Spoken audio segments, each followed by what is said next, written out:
Today we are reacting to the world's best metal drummers so you can see what it really takes to stand out above everyone else. This is live. We'll also take a look at what huge mistakes every drummer should avoid on the kit.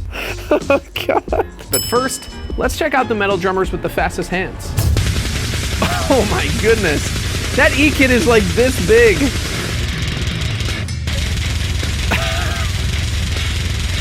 What is happening right now? Holy crap, dude. This is a perfect example of how you don't need the sickest gear to play the sickest drum parts. Do not be the drummer who blames their playing on their gear. Now, I'm gonna rank each one of the techniques that we see in this video by difficulty so that you know exactly what to expect when trying it out for yourself. Being awesome despite your gear, I'd say is kind of easy. Oh my good God, Ricardo. Back at it.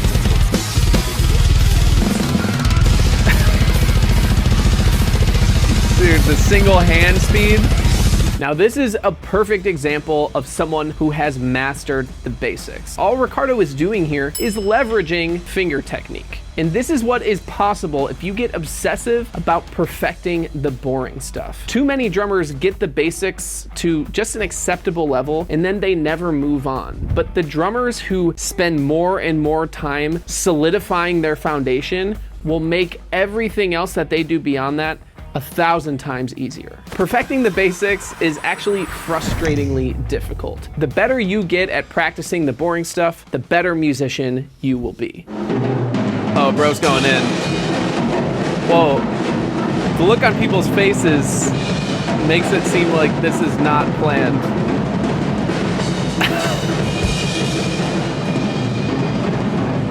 Everyone's looking behind him right now. Right back into just a chill beat. Oh no! Oh God! Everyone's still playing. Oh shit. He's back! That might be the worst thing that could ever happen on stage. I'm having a hard time thinking of what could beat that. This dude just puked after a drum solo, took a beat, but then came back in, and not only did he come back in, he laughed it off. Oh God. It's so good. Laughing off mistakes is frustratingly difficult. Now, puking on stage is insane, but not nearly as insane as what's coming up in the rest of this video. Oh, this is live? Good God. The way that this drummer is able to get an insanely powerful snare roll with just one hand is incredible. And the way that he's doing this is through something called a gravity blast. By doing this, you can get a ton of notes with a very minimal movement from your hand. And you can see here that he has his snare drum lifted extra high, which makes doing the gravity blast even easier. So he's finding incredibly creative solutions to play insane drum parts, which I would say is pretty darn hard. All right, Joseph Gordon-Levitt. Very bouncy. A lot of cymbals. I mean, he's going in.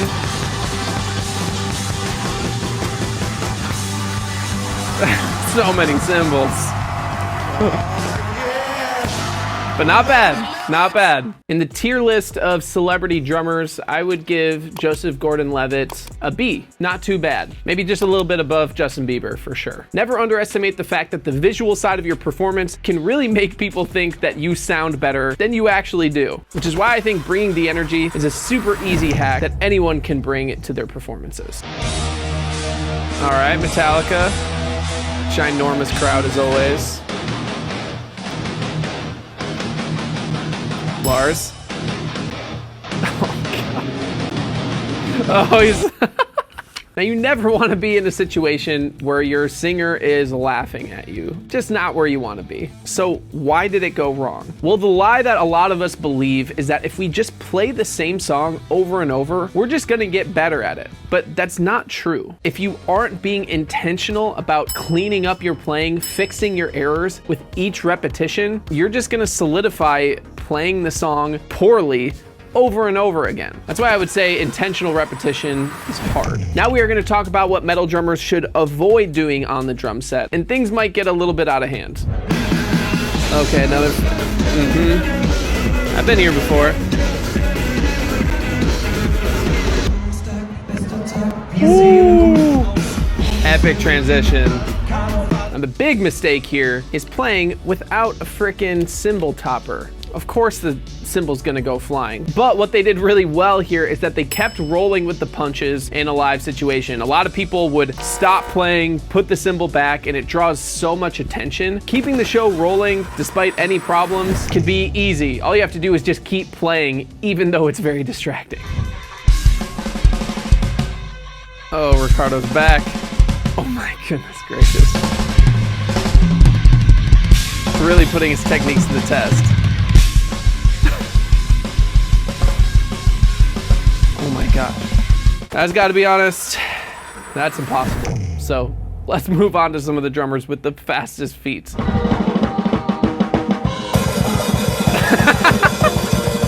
The blasts. Yes. Okay. Oh, dude. That's legit impressive. I would say this is a perfect example of what every drummer who's in a pop gig wants to do. As sick as this is, one of the big parts about being a drummer is actually showing restraint and play parts that are best for the song, most of the time. Showing restraint might not be easy on the ego, but overall, it's easier to play simpler parts.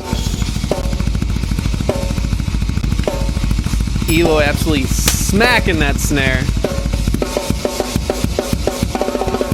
Oof. Eloy is an absolute madman powerhouse behind the kit and is crushing it with Slipknot. And there's only one other drummer who I think can get that same amount of power, but with potentially even more speed.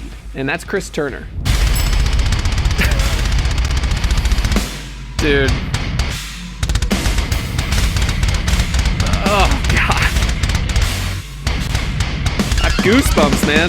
Since when does insanely fast double kick give a human goosebumps? That says something weird about me. Chris is one of the best metal drummers in the whole world, and I'm not being hyperbolic, I truly believe that. And that is because of three key things. He has speed with power, which is incredibly rare. Normally when you have speed, you sacrifice power. Chris has both, and then perfect timing. It is incredibly rare for drummers to have these three things working at such a high level. So I had to unlock Chris's secrets and share them with you, which is why me and Chris teamed up to create the world's greatest double kick masterclass called 30-Day Double Kick Mastery. And inside the course, you will learn insane patterns like this one. This pattern is so insane.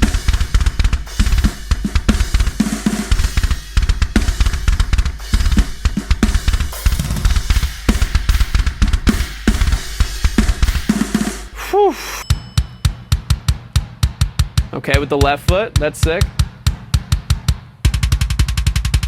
Oh man, that's so sick.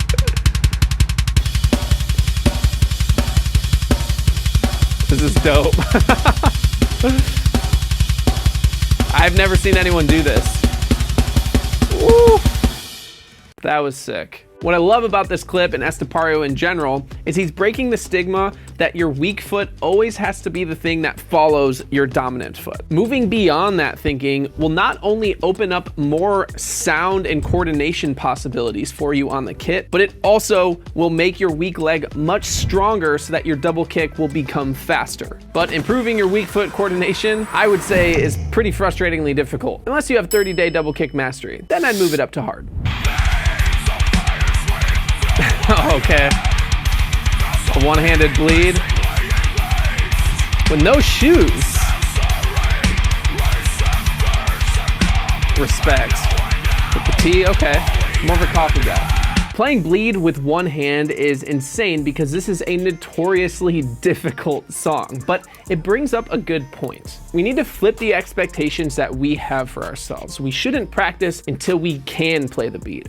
We should practice until we can't not play it, meaning that you can play it well in any circumstance, no matter what gear you're playing on, no matter if you're in front of people or if you're by yourself. Now, I would call ultimate preparation hard because you are gonna have to practice 2, 3, or 4 times harder than most other people. What the heck? What's happening right now? What's happening? I don't like this. Okay.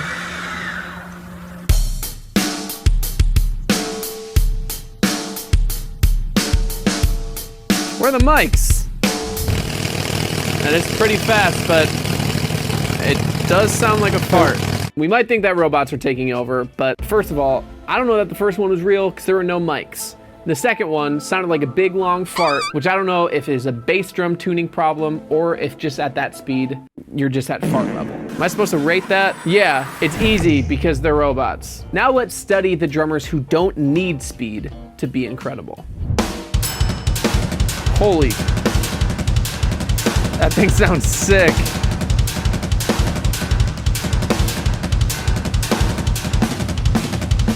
A lot of drummers ask me how they can improve their creativity on the kit. And while there are a lot of options to pursue, the easiest and quickest one is to simply change something about your drum setup. You can take things away. You can tune your snare drum drastically different. So I'd say changing your setup is pretty easy.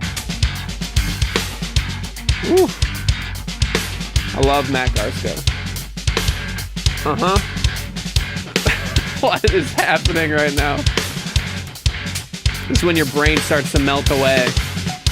Matt is the ultimate master of time. One thing that I don't think gets a lot of attention in the drumming world is how you can play with time. While Matt pursues a ton of complex ways to mess with time, one really simple thing that he does in this clip is he simply changes how he's accenting the main guitar part. He starts off by playing a cool groove over it, and then halfway in, he moves into directly hitting every single guitar accent with the stack, and it really just changes how the whole thing feels. Mastering time is frustratingly difficult.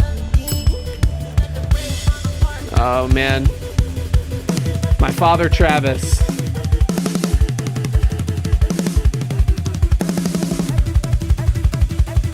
That's sick. First of all, Travis's drums sound sick here. Travis is basically playing some fills and grooves like he has a double kick pedal, but he's only playing it with a single. He's doing this by playing weird fill patterns like 5 on the hands, 1 on the foot, 3 on the hands, 1 on the foot. It's a really cool combination that just put together sounds unique and sick. But Travis is working with his limitations, and I would say that's frustratingly difficult, but not as frustratingly difficult as it is to be stuck in your double kick journey with no guidance and no progress. So if you want to know what it feels like to master the double kick, then join me and Chris Turner in 30-day double kick mastery by clicking right over here. Or if you want to really lean into your frustration, then you can watch the world's most infuriating drum videos right here.